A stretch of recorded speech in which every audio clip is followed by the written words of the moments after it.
Welcome to my new workshop. Actually, it's the same equipment, just installed in a different building. I built this garage over 8 years ago. The building I was in before was not heated or air conditioned, and this one was. So I decided to move everything over here. This was already sprayed with foam and painted. That presented a number of problems about how to locate existing building bolts and how to go about installing my dust collection equipment without tearing up the foam and making a real mess. I have a couple of videos showing how I went about doing that.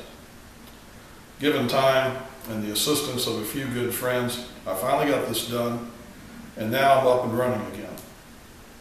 I'll show you a little bit about the shop, and this is one of the few times you'll be able to see this place all cleaned up. So don't get used to it. We start off with the first drop, which picks up dust from the disc belt sander and the floor sweep, and eventually will be connected to an auxiliary table for the drill press. Carries across the shop. There's a couple of clean outs and leads out to the dust collector, which hangs outside of the shop.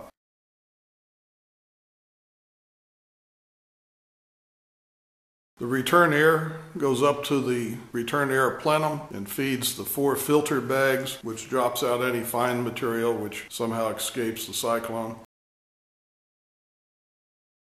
The next drop picks up from the table saw, the jointer, and the spindle sander.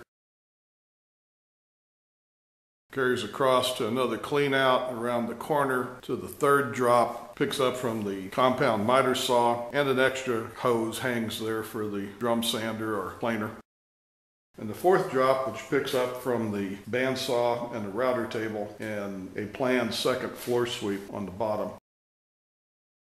Coming around the front of the shop, we can see the clamp racks and the filters on the air conditioner, my assembly table, the other air conditioner, and the door leading outside.